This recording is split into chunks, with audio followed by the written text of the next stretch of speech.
बड़ी खबर आई जेडीयू में चल रहे सियासी घमासान की खबरों से जुड़ी। लोकसभा चुनाव से कुछ महीने पहले नीतीश कुमार जेडीयू के राष्ट्रीय अध्यक्ष बन गए। दिल्ली में हुई राष्ट्रीय कार्यकारिणी की बैठक में खुद ललन सिंह ने इसका प्रस्ताव रखा। सूत्रों ने खबर दी कि अध्यक्ष पद के फैसले पर 5 दिन पहले ही राष्ट्रीय परिषद और राष्ट्रीय कार्यकारिणी में शामिल नेताओं से साइन करा लिया गया था और राष्ट्रीय कार्यकारिणी की बैठक में औपचारिक तौर पर इसका ऐलान हो गया। और लोकसभा चुनाव से कुछ महीने पहले नीतीश कुमार जेडीयू के राष्ट्रीय अध्यक्ष बन गए। हालांकि इस बात की अटकलें पिछले कई दिनों से लगाई जा रही थी। और जैसे ही नीतीश के जेडीयू का राष्ट्रीय अध्यक्ष बनने की खबर पर मुहर लगी, पार्टी दफ्तर के बाहर जश्न शुरू हो गया। जेडीयू कार्यकर्ता नीतीश के पार्टी अध्यक्ष बनने की खुशी मनाने लगे। उन्होंने एक दूसरे का मुंह मीठा कराया और फिर पार्टी दफ्तर के बाहर नीतीश के समर्थन में नारेबाजी शुरू कर दी।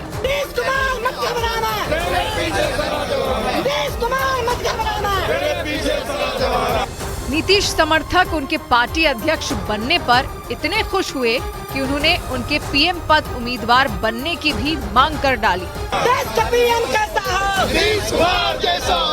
इससे पहले जब नीतीश कुमार कॉन्स्टिट्यूशन क्लब पहुंचे तो उन्हें समर्थकों ने घेर लिया था और उनके सामने ही नारे लगाने लगे थे। लेकिन न नीतीश कुमार ने कुछ कहा और न ही ललन सिंह ने, क्योंकि उस वक्त तक नीतीश के राष्ट्रीय अध्यक्ष बनने का औपचारिक ऐलान नहीं हुआ था और केवल अटकलें लग रही थी। लेकिन पार्टी कार्यकारिणी की बैठक में केवल और केवल नीतीश का पोस्टर लगाकर इसके संकेत दे दिए गए थे, क्योंकि मंच पर जो पोस्टर लगा उसमें अंबेडकर और गांधी जैसे महापुरुषों की तस्वीर के अलावा नीतीश की बड़ी सी तस्वीर लगी थी। इसके अलावा इस पोस्टर में जेडीयू के किसी नेता की तस्वीर नहीं थी। तो नेशनल एग्जीक्यूटिव मीटिंग के अंदर जो पोस्टर लगा है उसमें सिर्फ नीतीश कुमार का चेहरा है। यानी इस तस्वीर के जरिए जेडीयू में बड़े बदलाव की ओर इशारा किया गया। और थोड़ी ही देर बाद इस बदलाव के बारे में पता भी चल गया, क्योंकि जेडीयू की राष्ट्रीय कार्यकारिणी की बैठक में औपचारिक तौर पर नीतीश कुमार को राष्ट्रीय अध्यक्ष बना दिया गया। खबर आई कि खुद ललन सिंह ने नीतीश को पार्टी का अध्यक्ष बनाने का प्रस्ताव दिया। और जेडीयू की राष्ट्रीय कार्यकारिणी की बैठक में नीतीश को पार्टी का अध्यक्ष चुन लिया गया।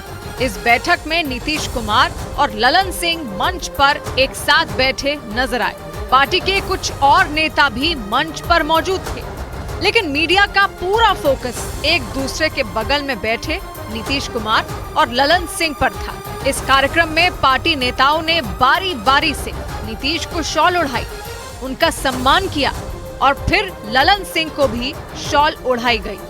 और फिर फैसला लिया गया कि नीतीश कुमार जेडीयू के राष्ट्रीय अध्यक्ष होंगे। मुख्यमंत्री जब उठे तो मुख्यमंत्री जी ने कहा कि ठीक है, हम तो नहीं चाहते थे, लेकिन सब लोगों का आग्रह है तो हम इसको स्वीकार करते हैं। सूत्रों ने खबर दी कि इस बैठक में मौजूद पार्टी सदस्यों से 5 दिन पहले ही अध्यक्ष पद से जुड़े फैसले पर साइन करा लिया गया था।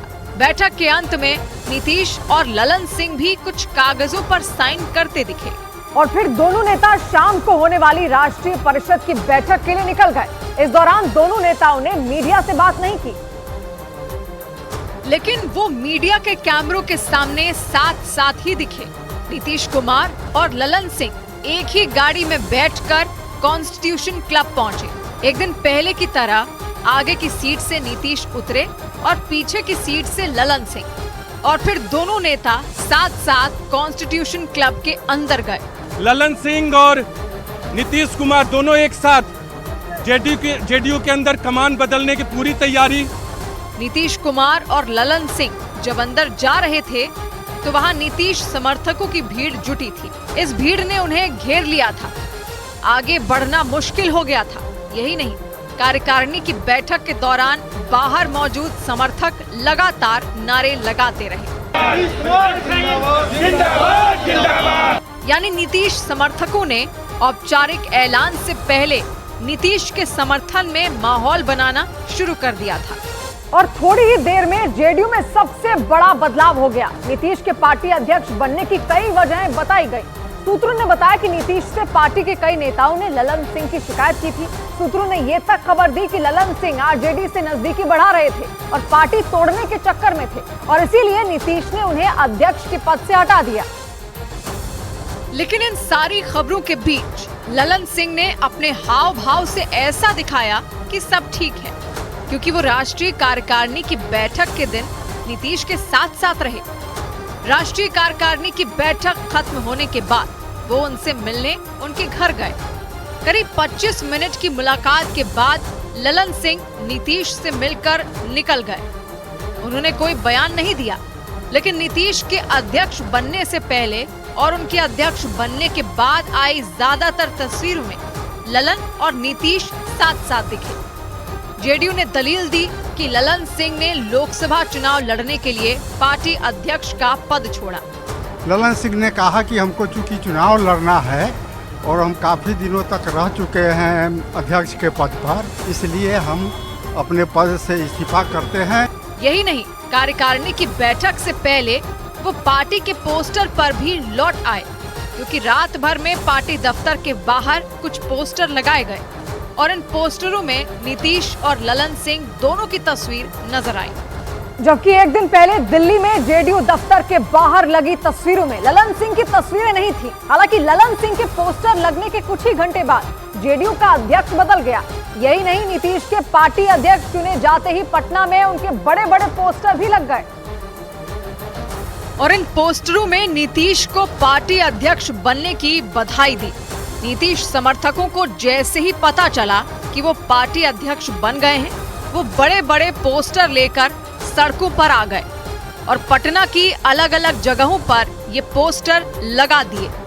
इन पोस्टरों में नीतीश को जेडीयू अध्यक्ष बनने और नए साल की शुभकामनाएं दी गई। शाम होते होते नीतीश भी मीडिया के सामने आए। उन्होंने राष्ट्रीय परिषद की बैठक के बाद बहुत नपे तुले अंदाज में जेडीयू अध्यक्ष बनने से जुड़े सवाल का जवाब दिया। राष्ट्रीय अध्यक्ष के पद को स्वीकार कर चुके हैं। दिन भर की तरह इस बार भी ललन सिंह नीतीश के साथ थे। उन्होंने उन्हें फूलों का गुलदस्ता दिया और जब नीतीश कुमार ने बयान दे दिया तो उन्हें साथ लेकर चले गए। इधर उत्तर प्रदेश के अमेठी पहुंची बीजेपी सांसद स्मृति ईरानी ने एक बुजुर्ग रिटायर्ड टीचर की बकाया राशि के लिए जिला विद्यालय निरीक्षक को जमकर फटकार लगाई। अमेठी से सांसद स्मृति ईरानी अपने संसदीय क्षेत्र के दौरे के वक्त लोगों की समस्याएं सुन रही थी और इसी दौरान उनके पास एक 72 साल के रिटायर्ड टीचर पहुंचे। उन्होंने सबके सामने स्मृति ईरानी को अपना दुखड़ा सुनाया कि कई महीनों तक चक्कर काटने के बाद भी उनके वेतन के बकाया पैसे उन्हें नहीं मिले। इतना सुनते ही स्मृति ईरानी ने जिला विद्यालय निरीक्षक को फोन लगा दिया और जमकर खरी खोटी सुनाई। आपको भी पता है कि आपके यहाँ धक्के खा रहा है शिक्षक। जिला विद्यालय निरीक्षक से बात करने के दौरान स्मृति ईरानी के चेहरे पर भले ही कोई सख्त भाव नहीं दिखे, लेकिन उनकी आवाज की तल्खी ही बता रही थी कि एक बुजुर्ग के पैसे रोके जाने से वो कितनी नाराज थी। क्या उम्र है आपकी? 72 साल का शिक्षक मेरे सामने खड़ा है। आप यंग ऑफिसर है ना कंपैरेटिवली, तो अगर आप सांसद से 10 मिनट तक बहस कर रही हैं तो इस 72 साल के रिटायर्ड शिक्षक का तो आपने क्या हाल किया होगा। स्मृति ईरानी एक रोज पहले ही अमेठी के दौरे पर पहुंची और वहां उन्होंने कई कार्यक्रमों में हिस्सा लेने के साथ ही अमेठी के अलग अलग जगहों पर चल रहे कामों को भी देखा। इसके साथ ही उन्होंने लोगों की समस्याओं का पता लगाने के लिए जनसंवाद भी किया। हालांकि इससे पहले वो एक चाय की दुकान पर बैठकर लोगों से बात करती दिखी। वहां आसपास जमा लोगों की भीड़ से स्मृति ईरानी ने योजनाओं को लेकर कई सवाल भी किए। कुछ लोगों ने उनसे कई रुके हुए कामों को लेकर शिकायत भी की और ठीक ऐसा ही उनके जन संवाद कार्यक्रम के दौरान भी हुआ, जहां उन बुजुर्ग टीचर ने अपनी परेशानी बताई। इसके बाद तो स्मृति ईरानी ने फोन पर जिला विद्यालय निरीक्षक की क्लास लगा दी। मुख्यमंत्री की सरकार का आदेश का पालन न करे और अपने हिसाब से अपने नाम डाल रही है, ये कैसे होगा? जिला विद्यालय निरीक्षक को रुके हुए काम खत्म करने का अल्टीमेटम देते हुए स्मृति ईरानी ने बुजुर्ग शिक्षक की बकाया राशि जल्द देने को भी कह दिया।